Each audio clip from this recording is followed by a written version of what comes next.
Humarap sa pagdinig ng COMELEC ang ilang kandidatong idineklarang nuisance candidate. Ang ilan sa kanila ay giniit na may kakayahan silang maglungsad ng malawakang kampanya para sa eleksyon 2016. At mula po sa Maynila, may ulat on the spot si Teresa Andrada. Tere?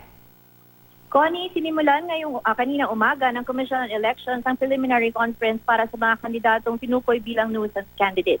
Ang conference ay sinasagawa para mabigyan ng pagkakataon ang mga kandidato na patunayang lehitimo sila at hindi dapat ituring bilang nuisance at hindi kwalipikadong tumakbo. Ang ilang kandidatong humarap sa First Division ng COMELEC kanina humingi ng dagdag pang panahon para magdala ng kanilang ebidensya, habang ang ilan hindi naman sumipot kaninang umaga. Ang isa sa mga kandidato, kinuwestiyon ang pagtukoy sa kanya bilang nuisance kayong kaya naman daw niyang mangampanya gamit ang social media.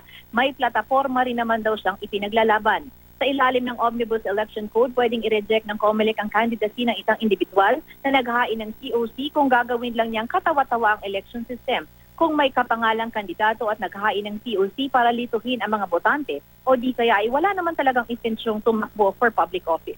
Sa December 10, ilalabas ng COMELEC ang final na listahan ng mga opisyal na kandidato para sa mga elective posts para sa eleksyon 2016. At yan muna ang latest mula dito sa Maynila. Balik sa ipon.